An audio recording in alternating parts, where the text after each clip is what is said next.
На заседании правительства Коми рассмотрят проект республиканского бюджета. Совещание Кабинета министров намечено на завтра. Проведет его глава республики Сергей Габликов. После согласования всех параметров главный финансовый документ должен быть внесен на рассмотрение в Государственный совет Коми не позднее 1 ноября.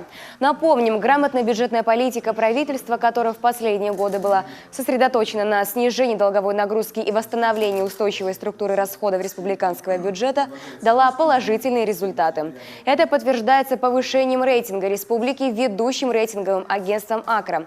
В предстоящий трехлетний период основной задачей бюджетной политики остается сохранение и укрепление устойчивости и сбалансированности бюджетной системы. С детальным докладом на эту тему выступит заместитель председателя правительства Коми, министр финансов Галина Рубцова.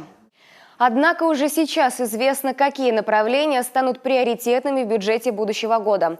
Одно из них – закупка нового оборудования для медучреждений. На его приобретение глава республики Сергей Габликов поручил выделить 200 миллионов рублей. Они пойдут на реализацию в Коми национального проекта здравоохранения, а именно на борьбу с онкологическими и сердечно-сосудистыми заболеваниями. Еще 281 миллион рублей на эти цели республика получит из федерального бюджета. Так, в 2020 году планируется создать центры амбулаторной онкологической помощи в учреждениях здравоохранения и приобрести для них медицинское оборудование.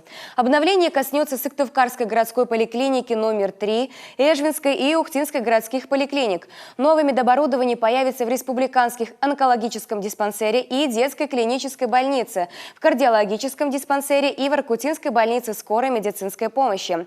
Кроме того, в рамках национального проекта здравоохранения в 2020 году в Коми планируется приобрести 23 передвижных диагностических комплекса для 13 учреждений здравоохранения республики. Глава Коми Сергей Габликов распорядился заложить в бюджете на их приобретение дополнительные средства – почти 180 миллионов рублей.